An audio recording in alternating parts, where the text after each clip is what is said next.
Bismillahirrahmanirrahim. Assalamualaikum warahmatullahi wabarakatuh. Di video ini dibuat untuk melengkapi tugas PPL minggu kedua, yaitu PPL mandiri dari rumah. Dan saya di sini akan sedikit menerangkan tentang administrasi ketatausahaan sekolah. Sebelum itu, perkenalkan, nama saya Sigit Anggit Gusmian. Saya dari Fakultas Ilmu Tarbiyah dan Keguruan, Program Studi Manajemen Pendidikan Islam, UIN Wali Songo, Semarang. NIM saya 18030360044. Langsung saja, di sini apa itu administrasi ketatausahaan sekolah? Nah, di sini administrasi ketatausahaan sekolah adalah kegiatan administrasi pendidikan di sekolah yang berkaitan dengan pengelolaan data pencatatan, pengumpulan, penyimpanan surat menyurat, dan pelaporan data di sekolah. Ketatausahaan menjadi penting karena ketatausahaan dapat membantu dan mempermudah segala urusan sekolah, khususnya dalam surat menyurat, arsip, pengumpulan data, penyimpanan dan pelaporan data-data yang berada di sekolah. Kemudian, pengertian administrasi tata usaha sekolah yang lain ditinjau dari asal katanya. Tata usaha terdiri dari kata tata dan usaha. Masing-masing memiliki pengertian. Tata adalah suatu peraturan yang harus ditaati, dan usaha adalah energi atau tenaga yang dikeluarkan untuk tercapainya suatu maksud atau tujuan. Kemudian, menurut De Liang Ji, administrasi ketatausahaan adalah segenap rangkaian aktivitas menghimpun, mencatat, mengelola, mengganda, mengirim, dan menyimpan keterangan-keterangan yang diperlukan dalam setiap organisasi. Nah, di sini ada pola perbuatan dalam kegiatan ketatausahaan, meliputi yang pertama, menghimpun segala keterangan yang diperlukan. Lalu yang kedua, mencatat berbagai keterangan baik dalam bentuk tulisan ataupun dalam audio visual secara manual maupun elektronik sehingga dapat dibaca, dikirim, dan disimpan. Lalu yang ketiga, mengolah berbagai keterangan-keterangan yang telah dihimpun untuk dapat disajikan sebagai informasi. Dan keempat, menggandakan, yaitu kegiatan memperbanyak dengan berbagai cara dan alat sebanyak jumlah yang diperlukan. Lalu yang kelima, ada mengirim, yaitu kegiatan menyampaikan dan dengan berbagai cara dan alat dari pihak pertama ke pihak lain. Dan yang terakhir, ada menyimpan, yaitu kegiatan menaruh dengan berbagai cara dan alat di tempat tertentu yang aman. Lalu di sini ada proses administrasi tata usaha, itu ada dua. Yang pertama, pengelolaan surat. Yang kedua, ada arsip. Langsung saja, di sini ada pengelolaan surat. Pengelolaan surat yang pertama itu adalah jenis surat. Jenis surat dibedakan atas 14 jenis. Yang pertama, surat dinas, kemudian nota dinas, lalu memo, surat pengantar, surat kawat, surat keputusan, surat edaran, surat undangan, surat tugas, surat kuasa, surat pengumuman, surat pernyataan, surat keterangan, dan berita acara. Lalu yang kedua ada sifat dan derajat surat. Nah, di sini surat itu sangat rahasia. Surat rahasia, surat terbatas, surat biasa. Nah, di sini derajat surat dikelompokkan atas 3 derajat, yaitu kilat, segera, dan biasa. Lalu yang ketiga ada pencantuman alamat surat. Alamat surat dicantumkan pada sampul surat dan kepala surat. Kemudian ada kode surat. Kode surat itu mencakup kode jabatan, kode unit, dan kode perihal. Kemudian ada pemakaian singkatan. Singkatan penggunaan dan penulisannya dalam penandatanganan surat adalah AN atau atas nama. Dipergunakan jika ada yang berwenang menandatangani surat, menguasakan penandatanganan surat kepada pejabat setingkat bawah di bawahnya, dan lain-lain.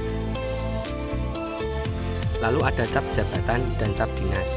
Cap jabatan sendiri merupakan cap atau stempel yang dipergunakan oleh penjabat tertentu, dan sedangkan cap dinas merupakan cap atau stempel yang diperlukan untuk setiap pejabat. Lalu yang terakhir ada prosedur pengurusan surat. Di sini ada penerimaan surat, pengirim surat, pencatat surat, pengarah surat, pengelola surat, dan pengelola arsip. Nah, kemudian di sini ada arsip. Nah, arsip sendiri adalah naskah yang dibuat dan diterima oleh lembaga negara atau swasta dalam membentuk dan corak ataupun baik dalam keadaan tunggal maupun berkelompok dalam rangka pelaksanaan kegiatan lembaga tersebut. Kegiatan pengelolaan arsip terdiri dari asas penataan arsip, sistem penataan arsip, prosedur penataan arsip, kemudian peralatan dalam penataan arsip, dan yang terakhir peminjaman arsip. Lalu selanjutnya di sini pembahasan selanjutnya adalah tata ruang kantor dan sekolah. Menurut Dr. Anders Liangji mengatakan, tata ruang adalah penyusunan alat-alat pada letak yang tepat serta pengaturan kerja yang memberikan kepuasan bekerja bagi para karyawannya. Di sini menurut Littlefield dan Peterson mengatakan, office layout may be defined as the arrangement of furniture and equipment within a viable floor space. Yang artinya, tata ruang kantor dapat dirumuskan sebagai penyusunan perabot dan alat perlengkapan pada luas yang tersedia. Kemudian, asas pokok tata ruang kantor. Nah, di sini menurut Richard Moulter ada 4 asas ruang pada suatu kantor. Nah, keempat asas itu semestinya harus saling melengkapi agar tercipta suasana kantor yang rapi dan teratur. Keempat asas tersebut adalah yang pertama, asas jarak pendek. Nah, perubahan tata ruang kantor pada asas ini maksudnya adalah menata letak meja-meja dengan jarak antar meja tidak terlalu lebar sehingga pergerakan antar karyawan dapat lebih cepat.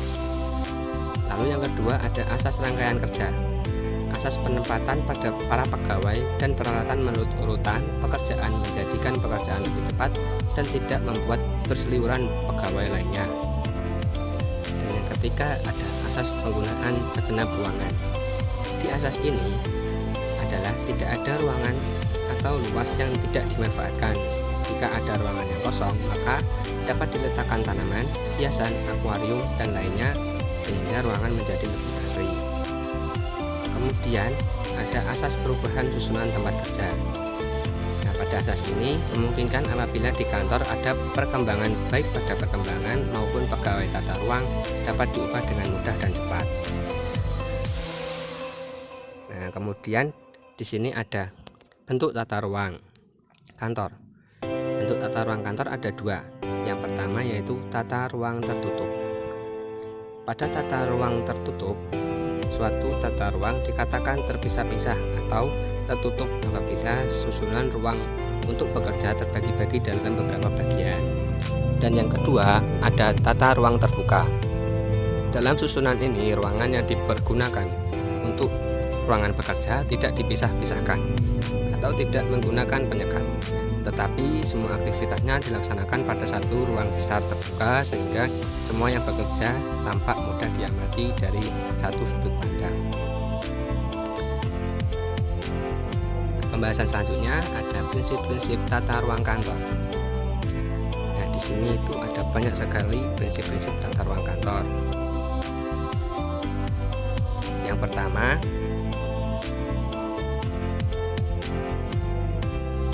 ada